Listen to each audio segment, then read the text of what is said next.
Il y a 3 jours, à l'aube, la prison de Sequedin, près de Lille, est prise d'assaut. Bonjour. Bonjour.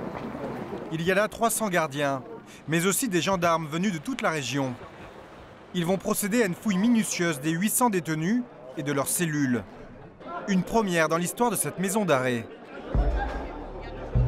La conséquence d'un événement qui a interloqué la France entière le week-end dernier.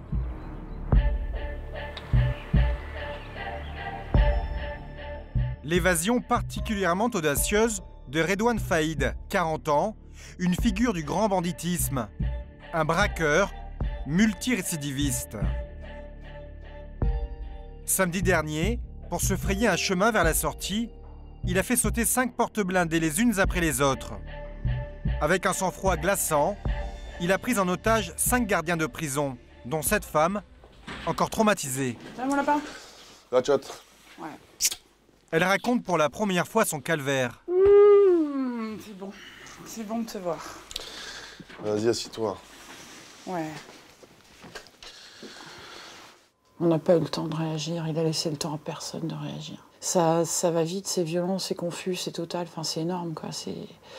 Faut pas me demander ce que je ressens plus rien, c'est l'effroi total, je ressens rien, je suis lobotomisée, on m'a arraché le cœur et le cerveau, je pense plus, je réfléchis plus, je ressens plus. Dans les films, on voit les mecs qui vont crever, qui pensent aux chiens, à la femme, la maison, ils voient leur vie défiler, c'est pas vrai, on voit rien, on voit plus rien. On sent plus rien, c'est le trou noir, c'est, voilà, absolu. Comment ce nouvel ennemi public sous mandat d'arrêt international a-t-il pu organiser une telle évasion avec armes et explosifs ? Si braqueur était un métier, il serait meilleur ouvrier de France.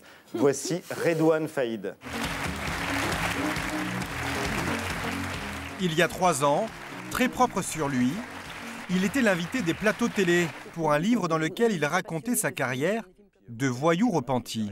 On ne choisit pas d'être délinquant. Vous savez, quand vous rentrez dans la délinquance, c'est souvent par faiblesse ou par nécessité, c'est rarement par goût. Je voudrais savoir si vous regrettez cette période. Personnellement, moi, je regrette cette période. Bon, on peut pas, il y a la machine à remonter le temps, elle n'existe pas, on ne peut pas revenir derrière. C'est à refaire, je ne le referai pas. Bon. Très tôt, ce gamin de cité s'est rêvé, caïd.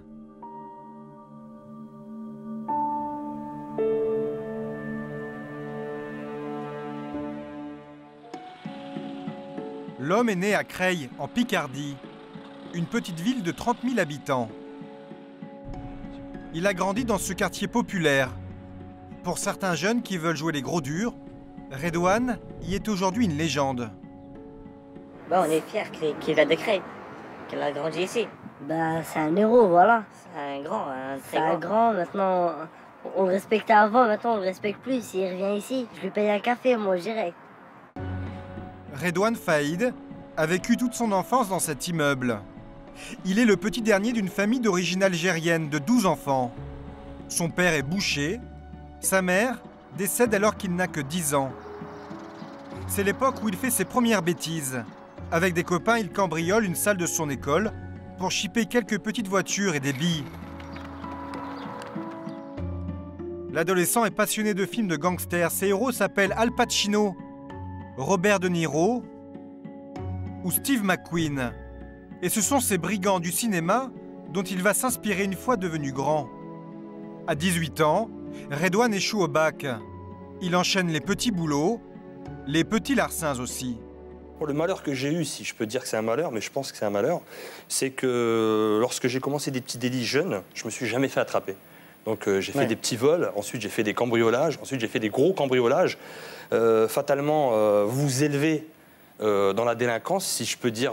Moi je pense qu'on régresse, mais bon, on s'élève dans la délinquance. Et ce qui m'est arrivé, c'est qu'un jour, je suis rentré dans une banque. Et là, lorsque vous choisissez de prendre une arme et de rentrer dans une banque pour braquer une banque avec une arme, là, vous basculez complètement dans ce qu'on peut appeler un banditisme. C'est en 1995, à 23 ans, qu'il fait pour la première fois parler de lui dans les journaux, en braquant une banque de son quartier.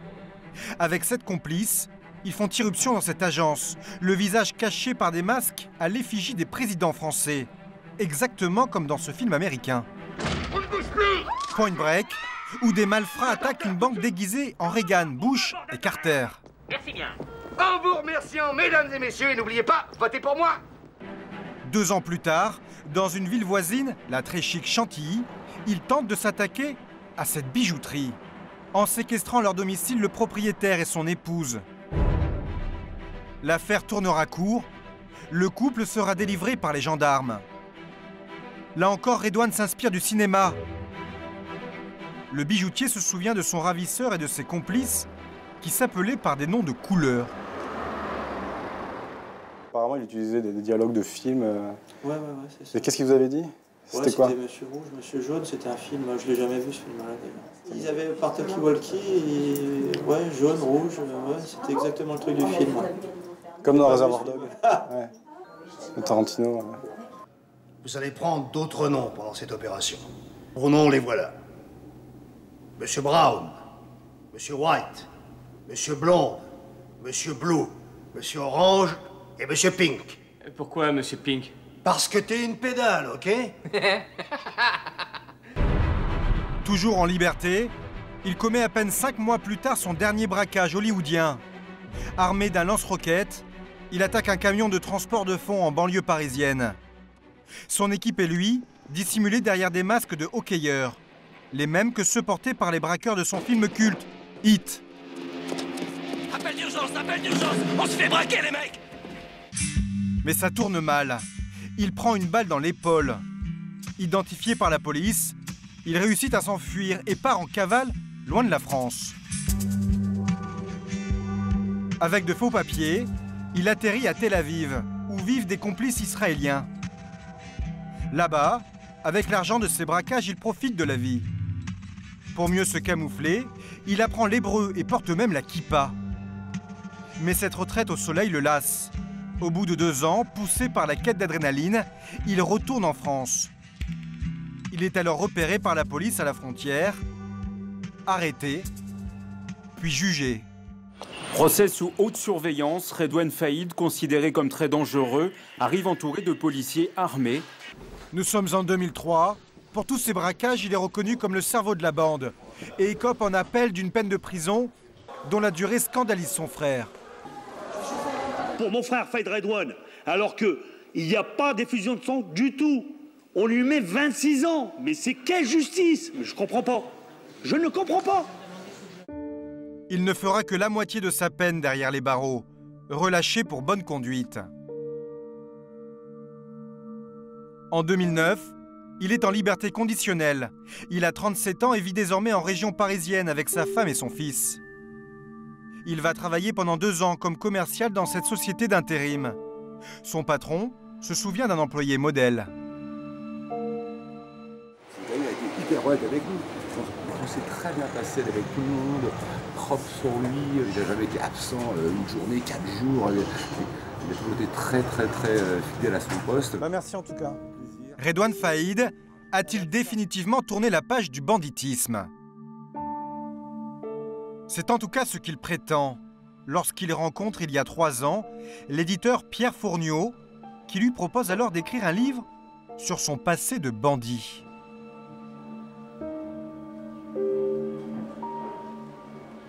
Je pense qu'il avait envie d'expliquer, je le cite, qu'il avait eu une vie de merde puisqu'il sortait d'une longue peine de prison alors qu'il était encore assez jeune, qu'il n'avait pas eu le temps de voir grandir son fils. Quand il vous parlait de son passé, il en parlait comment? C'était clairement, j'ai tiré un trait sur tout ça.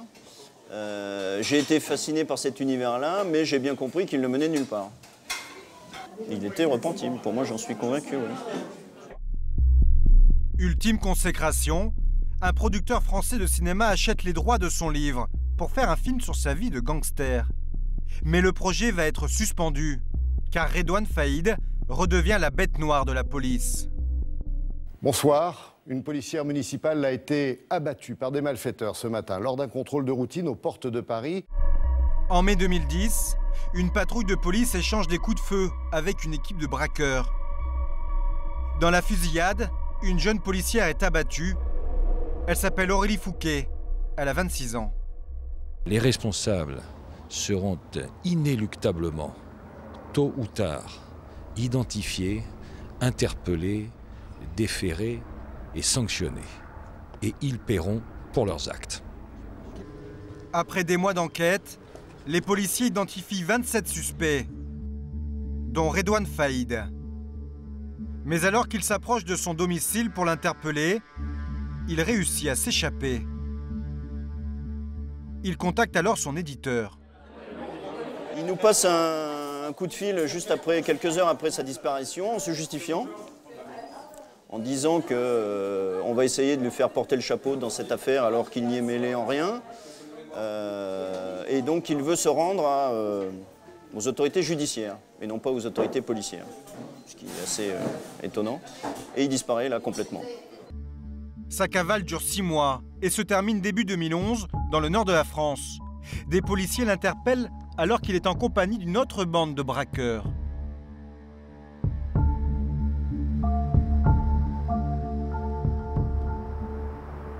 En détention préventive à Sequedin depuis 1 an, il devait être bientôt jugé.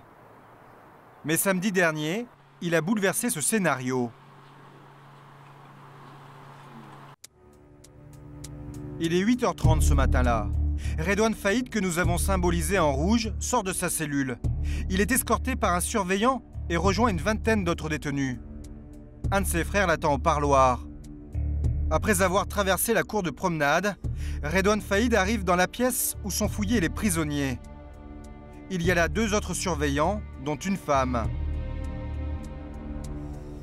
C'est à ce moment-là qu'il dégaine son pistolet et se jette sur elle. Il a bondi comme un diable hors de sa boîte, quoi. Et ça y est, c'était parti. De toute façon, l'évasion, elle démarre là. L'entrée en matière, elle est là. Il a dit quelque chose? Il était... C'était quoi ces mots? En fait, il a hurlé de se coucher, qu'il avait un flingue. Et là, je me dis, merde, c'est un vrai ou pas? Et en fait, il tire la balle. Et là, je me dis, merde, c'est une vraie balle. Putain, il est vachement violent. En fait, l'entrée en matière doit être forte pour que tout le monde comprenne que c'est pas une blague, c'est tout. Il a très très bien réussi son coup.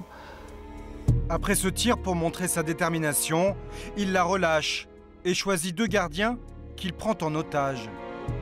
Il traverse alors le parloir sous les yeux effrayés des familles et de leurs enfants et n'accorde même pas un regard à son frère. Il embarque 2 autres surveillants. Il a désormais 4 otages. Je vois les copains partir et puis je me dis putain c'est bon quoi, les copains ils s'en vont, je dis merde quoi, merde, pourvu qu'ils les butent pas. Arrive la première porte blindée. Redouane colle dessus du C4, un explosif qui ressemble à du mastic. Elle explose. Même technique pour la deuxième. Il contraint ensuite un gardien à lui donner sa veste pour qu'on ait du mal à l'identifier de loin. Le malfrat fait encore sauter 2 portes blindées avant la sortie. À l'extérieur, la course en avant continue. Étienne de Bremès, le délégué syndical des gardiens, a recueilli le témoignage de ses collègues. Il sait avec les 4 otages, il les tient en joue avec le pistolet. Et, en fait, il calcule personne. Hein, il avance et il part vers l'autoroute. Le petit groupe file aux yeux et à la barbe des gardiens, pourtant armés de fusils à lunettes, dans le Mirador. Mais ils ne peuvent rien faire à cause des otages. Le Mirador, il ne peut pas tirer puisque les 4 otages sont devant lui. C'est un bouclier humain. Il s'est confectionné un bouclier humain avec 4 otages. Donc le Mirador, il ne peut pas tirer, c'est pas possible. Il les bouscule. Plusieurs fois, il les bouscule. Quand ça va pas assez vite pour lui, il les bouscule. Et donc là, ils descendent, ils enjambent le fossé, la rambarde de sécurité, et la 406 noire arrive à toute vitesse, s'arrête sur la bande d'arrêt d'urgence. Il laisse 3 otages, le pantalon baissé sur les chevilles, à genoux, les mains sur la tête. Avant ça, il joue en fait avec les otages, il dit aux 4 je vais prendre toi.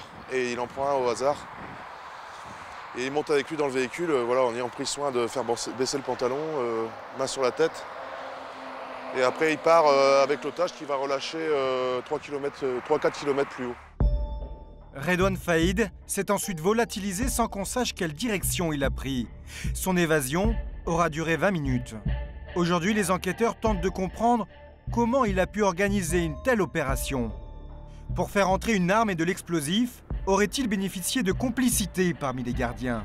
Une hypothèse partagée par certains détenus, comme ce jeune homme, sorti il y a peu de temps de cette même prison. Je suis prêt à parier que c'est un surveillant, 2000%. Mais pourquoi les surveillants, ils feraient passer des armes et... Ils aiment bien, ils ont des salaires de misère. Vous donnez 500 € à surveillant, il y en a plein, ils s'en foutent, ils ont de l'argent, il y en a plein, ils sont en prison, ils sont blindés, vous donnez de l'argent. Et vous avez vu des gens à l'intérieur qui ont réussi à faire passer grâce à des surveillants corrompus? Oh, ça arrive, moi quand je fais des petites peines, c'est déjà arrivé. C'était quoi? Sans mentir, des téléphones, de la viande. De la viande. Il y en a plein, ils aiment bien avoir leur viande, ils mangent pas de viande, ils aiment bien. Redouane Faïd aurait-il été aidé de l'extérieur? D'abord, au cours d'une visite. Depuis 2009, les gardiens ne peuvent plus systématiquement fouiller les détenus après le parloir. Et les fonctionnaires enragent aussi contre une combine qui les laisse impuissants. Régulièrement, quand les détenus sont dans la cour au moment de la promenade, à l'extérieur, des proches s'avancent à cette distance du mur d'enceinte et se livrent à un petit manège. Et des fois avec des branches, ils font une sorte de... ou des planches, ou enfin en bois, des sortes de catapultes, et avec des chambres à air qui servent d'élastique. Hein. Et ils s'approchent le plus près possible et ils projettent au-dessus du mur, quoi. Et les petites... Ou alors ce qu'ils font, c'est que, notamment pour la drogue, ils mettent ça... ils tranchent une balle de tennis, ils bourrent la balle de tennis de shit, et ils balancent la balle de tennis au-dessus du mur, tout simplement. Tout simplement. Comment Redouane a réussi à faire entrer un revolver et du C4 Du C4, c'est ni plus ni moins que du plastique. Hein. C'est comme du mastic. On retrouve des pains de shit comme ça, hein, qui tombent dans la cour de promenade. Alors un petit bout de plastique comme ça qui suffit à faire péter 5 portes, il n'y a pas de problème. Hein. Et un flingue, c'est vrai qu'en une fois ça peut être compliqué, mais ça se démonte. Ils ont très bien pu envoyer le canon et la crosse après. Mais ce sont peut-être d'autres prisonniers qui ont apporté à Redouane Faïd une aide déterminante. Un détenu de Sedequin a en effet été mis en examen mardi pour complicité d'évasion et placé aussitôt dans une autre prison.